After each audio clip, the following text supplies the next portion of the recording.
గొంగిడి త్రిష మొన్నటి వరకు ఈ పేరు పెద్దగా ఎవరికీ తెలియదు. ఇప్పుడు దేశవ్యాప్తంగా ఆమె పేరు మారుమోగుతోంది. అండర్-19 ప్రపంచ కప్లో సత్తా చాటిన త్రిష దేశవ్యాప్తంగా ప్రత్యేక గుర్తింపు తెచ్చుకుంది. అంతేకాదు త్రిష మన తెలుగమ్మాయే. క్రికెట్ టీంలో తెలుగు వారికి పెద్దగా అవకాశాలు రాని సమయంలో జట్టులో చోటు దక్కించుకుని సత్తా చాటింది. ఇప్పుడు ప్రపంచ క్రికెట్ అభిమానులు ఆమె గురించి మాట్లాడుకునేలాగా చేసింది. టీ20 వరల్డ్ కప్ లో తెలుగమ్మాయి గొంగిడి త్రిష అటు బ్యాటింగ్ లో ఇటు బౌలింగ్ లో సత్తా చాటారు. ఫైనల్ మ్యాచ్ లో కూడా 4 ఓవర్లు బౌలింగ్ చేసిన త్రిష 15 పరుగులు మాత్రమే ఇచ్చి 3 వికెట్లు తీసింది. ఆ తర్వాత బ్యాటింగ్ లో కూడా అద్భుత ప్రదర్శన ఇచ్చింది. 33 బంతుల్లో 44 పరుగులు చేసి నాట్అవుట్ గా నిలిచింది. అంతేకాకుండా ఈ టోర్నీలో అత్యధికంగా 309 పరుగులు చేసిన బ్యాటర్ గా త్రిష నిలిచింది.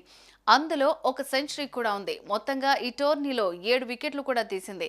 ఈ క్రమంలోనే Trisha player of the match తో పాటు ప్లేయర్ ఆఫ్ ది టోర్నీగా నిలిచింది. తెలంగాణ రాష్ట్రంలోని భద్రాచలంలో జన్మించింది గొంగిడి త్రిష. ఆమె తండ్రి రామరెడ్డికి ఆటలంటే ఎంతో ఇష్టం. ఐటీసీలో ఫిట్నెస్ సలహాదారుడిగా పనిచేస్తూ ఉండేవారు. త్రిషకు చిన్నతనంలోనే క్రికెట్ అంటే ఇష్టం ఉందని గమనించి ఆ దిశగా ప్రోత్సహించారు. ఆమెకు మెరుగైన శిక్షణను ఇప్పించాలని చేస్తున్న పనిని ఉన్న ఊరును విడిచి 2013లో హైదరాబాద్కు మకాం మార్చారు. సెయింట్ జాన్స్ క్రికెట్ అకాడమీలో 7 ఏళ్ల త్రిషను చేర్చారు. అదే అకాడమీలో తన చిన్నప్పటి నుంచి దిగ్గజ ప్లేయర్ మిథాలీ రాజ్ ఆటను చూస్తూ వచ్చింది త్రిష. దీంతో ఆమెలాగే తాను పెద్ద క్రికెటర్ను కావాలనుకుంది. అప్పుడప్పుడు మిథాలీ సలహాలు తీసుకునేది. నాన్న నమ్మకాన్ని నిలబెడుతూ త్రిష ఆటపై పట్టు సాధించింది. రోజుకు 7-8 గంటల ప్రాక్టీస్ చేసేది. ఈ క్రమంలో 8 ఏళ్లకే అండర్-16, 12 ఏళ్లకే అండర్-19 టోర్నీలో ఆడింది. 13 ఏళ్లకే బీసీసీఐ ఛాలెంజర్స్ టోర్నీ బరిలో దిగింది.